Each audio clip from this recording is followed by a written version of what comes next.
I'm not interested in anything more than you realizing your full potential. I run this like a business.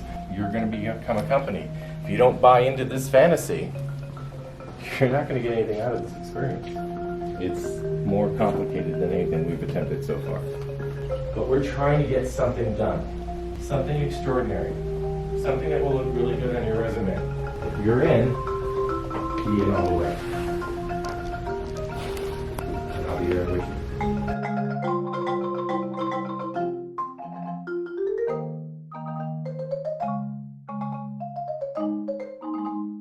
Here at the California Academy of Math and Science, Engineering, Design, and Development, or EDD, is a senior high school engineering capstone course that replicates a real-world business environment. Each year, class periods are formed into teams and must compete against each other to complete a mission at college-level difficulty. We are Versoa Technologies, the first main green team in the history of EDD, and here is our story. Before we were Versoa Technologies, we were just Period 2 EDD.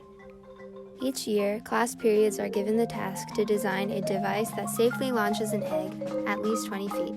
Whoever wins gets first pick of the available team colors and even cash in their team bank account. This period of time was essential in establishing our team identity. We didn't win, but we kept trying even when the challenge was over. I think that's really representative of our team. From the beginning, we were always a class that prioritized the growth of each other over competing with the other teams. With that in mind, we centered our team identity on growth, everything from our team motto, our vision and mission statement, even our team name. Versoa happens to be Finnish for sprout. All that was left was for this year's mission to be revealed. This is where the real chaos began. Well, life's feeling good right now, but once the project happens, I don't know, I feel like excitement plus dread. It's been 3 years, and it's finally happening, so we'll see. Today's the day. I hope you're not disappointed.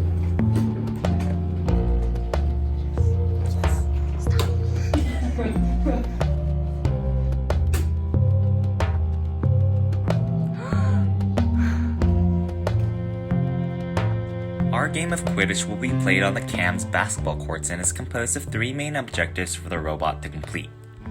The first objective of the Griffinbot is to locate a cave containing the Griffin Egg, which will act as a quaffle. The Griffinbot must walk into a cave for a minimum distance of 20 feet to secure the quaffle.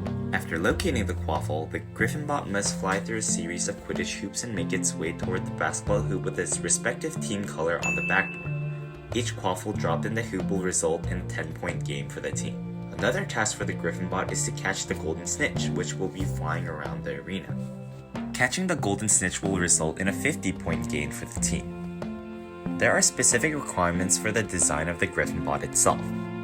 To start, since a Griffin is a hybrid creature, the robot will be a hybrid mechanism. The bot must have bipedal motion. The bot must also be able to fly for 20 minutes but cannot have propellers. This will be known as the hybrid drone aspect of the Griffinbot. In order for the bot to locate the cave, the Griffin Egg, and the Golden Snitch, the Griffinbot must possess robotic vision. The Griffinbot must be able to retrieve items with claws on its feet.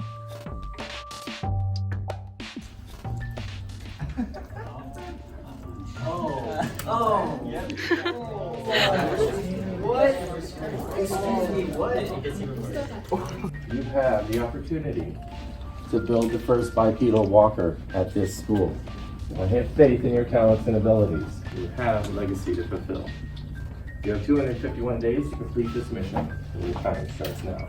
Like, beyond us, like, bipedal walking is somewhat possible, doable. Yeah, but there's like, how do you fly without propellers? How? Iron Man. Like, one of the two would be doable. But like, how do you do both? We have to pick up with claws. Like, articulation test. we need articulation like claws. All that's secondary to figuring out how to fly without propellers. That's like basically he wants us to make Iron Man. Alright. My biggest goals for the team is really just focused on the team actually. I just want everyone in Versoa Technologies to get something out of this experience. We're only high schoolers and this is a really good experience. Even when they go off to college and get their jobs, they can really use this experience to help enhance their skill set as well as stand out from the crowd. My personal goal is to grow as a leader, especially adjusting to this type of group of people. Versoa Technologies, we're full of so many diverse people, and in order to really guide them and trust them, I think a different type of leader, a different type of approach is really necessary.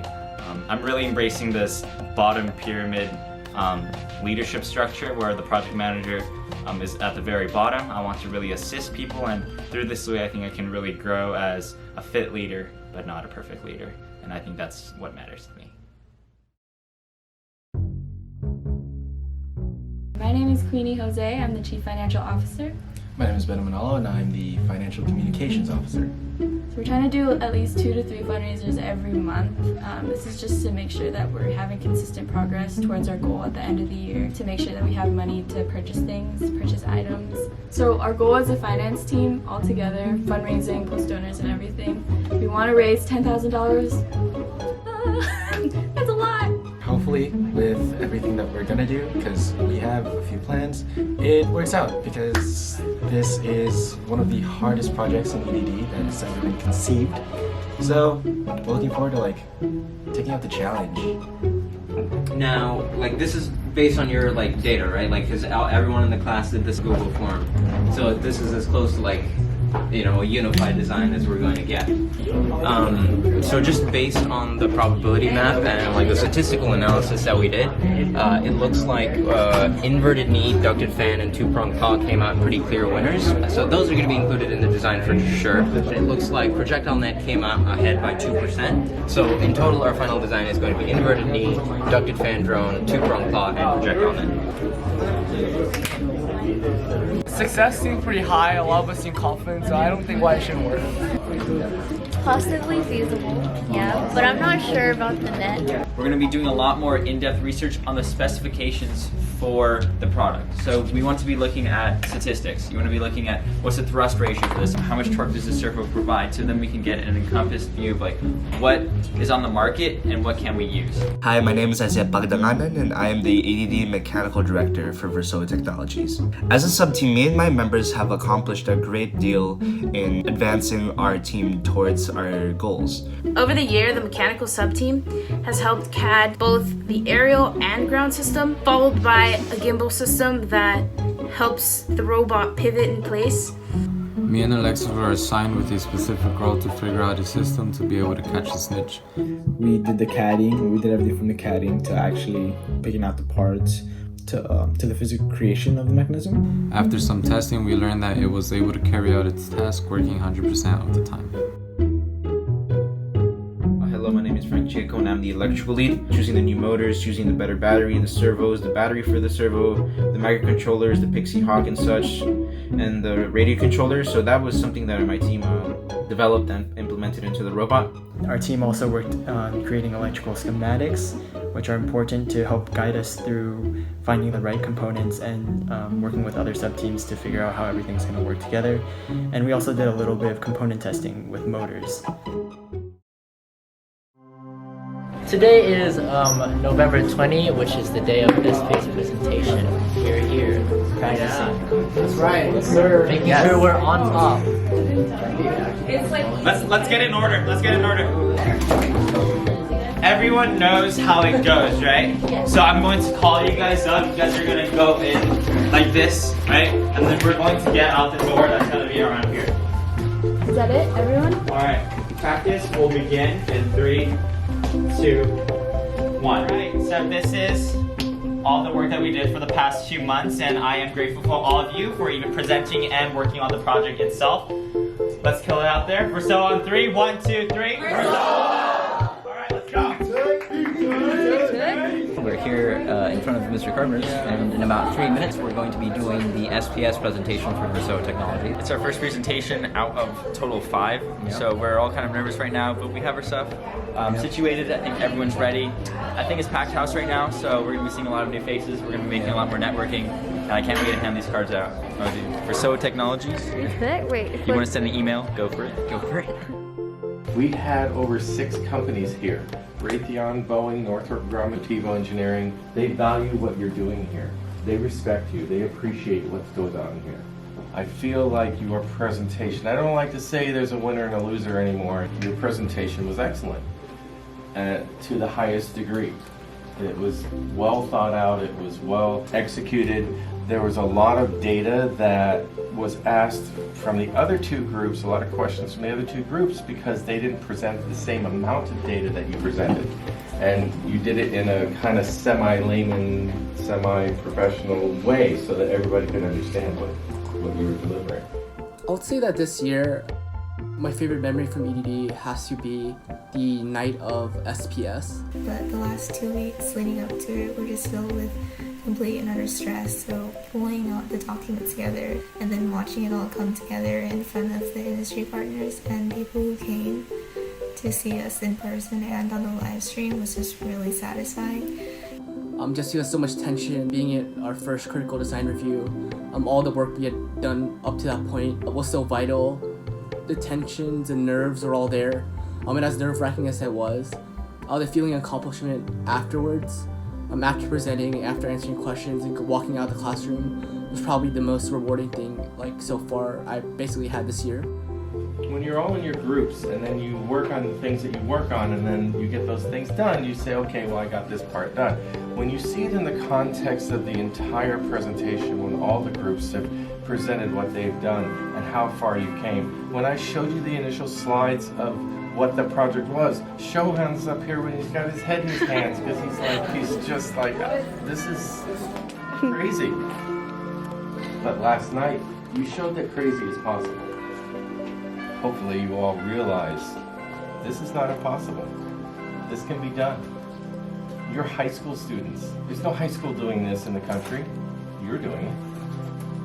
So you should be proud of those things. And hopefully it gives you motivation to push on to complete your mission because you can do this. Hi, my name is Cassidy Delgado. I'm the Director of Outreach. Hi, my name is Diamond Moore and I am an Outreach Officer. And our objective here in the Outreach Department is to educate elementary, middle school students of the STEAM fields. With it being an ever-growing field, we find that by providing with the knowledge about the field, we provide them with more opportunities for the future. The way we plan to do this is we want to go to middle school and elementary schools, and our plan is to create escape rooms for the kids that have about 4 to 5 activities per escape room. These escape rooms would be identical, so it's just to get through different groups of kids. We're developing an app that will help guide them through the escape room, so it's basically telling them step by step that, oh, they should do this activity, and then we'll help them through it in order to get them engaged in the material. I made a whole spiel about what we had to do this year. So I talked about how the robot had to be bipedal and how it had to fly and how it had to pick something up off the ground and how it had to catch something mid-air. And I was listing all these requirements. These kids and even their parents, they looked in awe, like how are a bunch of high school students supposed to do this? And you could see how their faces lit up like completely, just hearing about how cool this program is and the different things we get to do. And so that was kind of one of the best things that I noticed, just knowing that they never had the opportunity to do what we're doing. And that by coming here, they get to do the same things. Us being there and telling them that, oh, we're going to do this, like it's not some fantasy idea. It looked like it inspired them, like they actually cared, that they were just amazed by the idea that anybody could do this. I know when I was in middle school, I didn't get the chance to experience any aspect of the STEAM field really, because we were in a low-income community. When I was younger, I would have appreciated things like this because I would have known from early on that I was interested in science and that I think certain aspects of engineering are interesting. Being part of outreach and EDD as a whole, giving back to kids and letting them see like the interesting things in what we do, I think it will help inspire them and make them want to pursue this. It's an Arduino servo. We're using these for our prototype of the intake. So these are going to go on the legs so they rotate like this. Alright, so we started testing, or we want to start testing. So Systems is having us make mock parts. So we're making them out of wood first. So these are to mock our feet. And then this here is going to be our like hip. So this here is going to have all of the ascending like parts together. And also we're planning to have have some servos on here so that we can spin the top. My name is Albert Chen. I'm the Director of Programming. And Kevin Kubota. I'm a Program Engineer. My name is Renzi Vesperas. I'm a programming engineer. We're the programming team, and so far we've been looking into how we want to code the Pixhawk, which is what we're using to make the robot fly. Also, we've been looking into bipedal motion and looking at real-life models that reflect what our bot is going to look like. For example, we've been looking at how ostriches move. They also have the inverted knee, so we're using that as a model or a basis to code our system. Having to program something that walks, like actually walks, and with 2 legs only, it's a lot different than what I'm used to. We've also looking into our vision system, which is YOLO, or you only look once, which will allow us to detect the snitch in the air and basically follow it around and catch it when we need to. I usually work within a smaller group, and in EDD I'm working with a bigger group, almost like we're in a company with different subgroups. I would say it's a lot different because we have to work with a lot more people. In EDD we have to communicate with other subgroups, that way we get to reach our goal much more faster and efficiently. Right now, this is the stage where instead of us all working on things as a group, now we're going to break it down a little bit more into being specialized in certain parts of the robot. So it's not that we're getting more away from each other, it's just people need to be more technical in certain aspects. So when people ask us questions, some people, because they're going to be really, really technical, are going to be able to answer some of those questions that are pertaining to really, really small things like catching the snitch, because not everyone knows about that, doesn't know all the finite details, along with quaffle and all of the other aspects of our mission. After like a lot of iterations, this is like our most current design for our bipedal walking mechanism. How everything is mounted is through these little housing mechanisms that we have for the servo motors. Before, this whole side right here was just blank, there was no support there. But what I plan to do here is to have a bearing right here and a bearing right here, and a dowel going through it to provide like some sort of like axis to rotate around. Our job as mechanical members revolves mostly around designing the robot through computer-aided design software such as Autodesk Fusion. So training was probably one of the more difficult tasks in terms of allowing my sub-team to work together. But after spending the first couple of months training my sub-team in building their technical skill sets, the rest was fairly easy.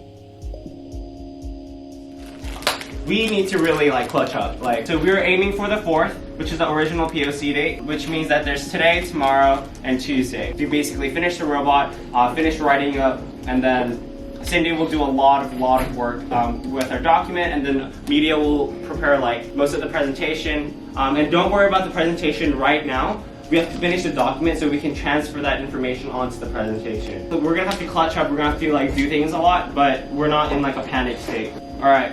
Thank you guys so much for working, and let's get to work. All right.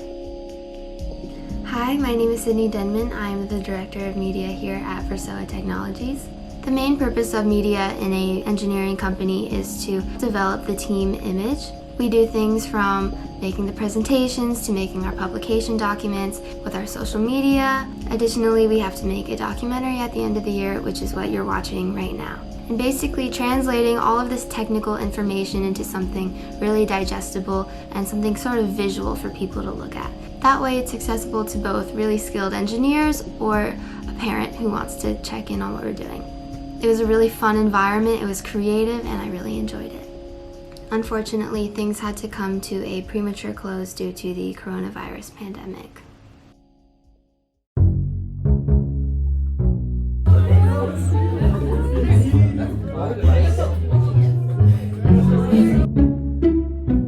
Since we're struggling with the pandemic, most of you are interested in completing the documentary and the TDP and kind of calling it a day after that. We might be able to run the mission at the end of the summer before you go off to college, if it's safe to do so. The other option is to even do it next winter break, because I hate to see you guys put all this effort into it and not really have much to show for it. So if you're interested in continuing with trying to come up with something, again, I can make myself available for that when it's safe to do so. During quarantine, we tried completing 3 tasks, and that was the TDP, technical data package, our drone, and the walking mechanism. We'll start off with the technical data package. We broke down our whole entire technical department to complete this task. So each person got a certain amount of drawings. Those drawings were completed, and then those drawings went through 2 quality assurance checks to make sure that the drawings were up to spec. And then from there, they were put inside a booklet that allowed someone to pick up the booklet and be able to build a robot from those item drawings. As for the drone, only one person was able to have it during quarantine, so they furthered the flighting capabilities, and they also programmed the Pixie Hawk controller to allow us to have more stable flight. For the walking mechanism, we furthered the capabilities of walking, we streamlined the efficiency of the walking mechanism, and we also further developed the intake system. My favorite EDD memory would have to be recently, a week before the school closed down. Now, we had just built the aerial system fairly recently. We were trying to test how it would react with our newly paired controller. And the first attempt was fairly successful. We were able to get it off the ground.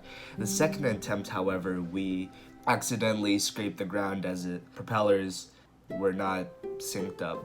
But even though it was a failure, it was something funny and comical to look back on, and just shows that every mistake, every failure that you have during the design process is just another rung in the ladder that leads up to success later on.